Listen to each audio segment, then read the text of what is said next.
Hey, it's Coach Cliff with Northern Lights Swim Club, and this is your daily swimcast for June 25th, 2024.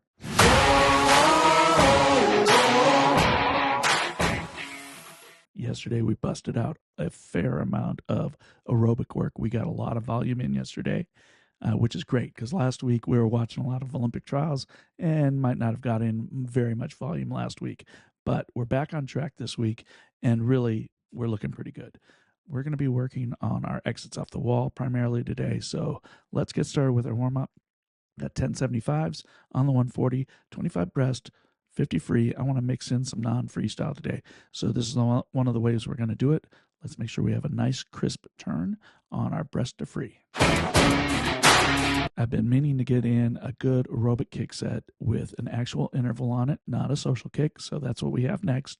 5 200s on the 350. Keep this. You got to make the interval, but we got fins on. Just cruise these. This is not a social kick, but as long as you're making the intervals, I'm good. After watching Olympic trials last week, we got to see a lot of great underwater footage of our leading swimmers in the country. And one of the things that really pops out to me is just the great underwater work of our leading swimmers like Gretchen and Caleb. They're just phenomenal underwater. They know exactly where they are when they're coming off the wall, and that's important. So that's what we're going to be working on. We're going to start off with 825s, making sure we can get our dolphin kicks in really fast. So we've got 825s on the minute. You're going to sprint your exit off the wall into the breakout. You're going to have your really fast dolphin kicks. I want at least 7 dolphin kicks in 5 seconds, and then flutter kick your way to the surface, and then easy the rest of the way. Let's make sure we really nail those kicks. You're going to have fins on with this underwater dolphin kick, so it's going to be hard to keep that tempo up. Don't let your feet be slow. We're going to go ahead and swim a set of 75s now. And these are fairly moderate pace, but what I want you to do is be aware of where you're breaking out. Now, you got to do a couple things really well. You got to make sure that you're really consistent with your depth coming off the wall when you're leaving. You got to be consistent with the number of kicks that you do, and you got to be consistent with the tempo and amplitude of your kicks. Now, you do all those things, and you should be breaking out about the same spot every time. Let's check that and make sure we're looking good on our stomach and our back when we're doing these exits off the wall. Just check where you're breaking out.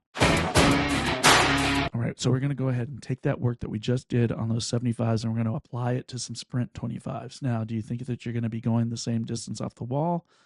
Hopefully it's somewhere similar, but coming off that wall with more speed and more power might make a difference. So let's check your sprint distance off the wall with the same number of kicks, same depth off the wall.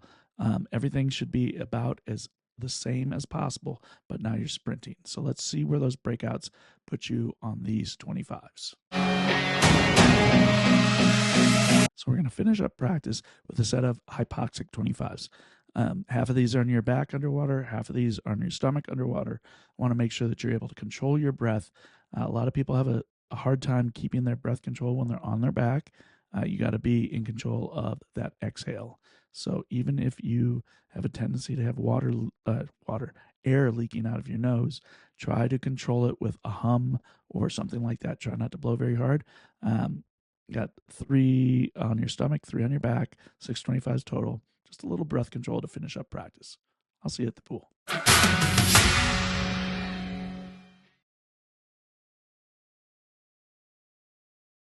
Thanks for staying all the way to the end of the swimcast. Please click like and then subscribe. I'll see you at the pool.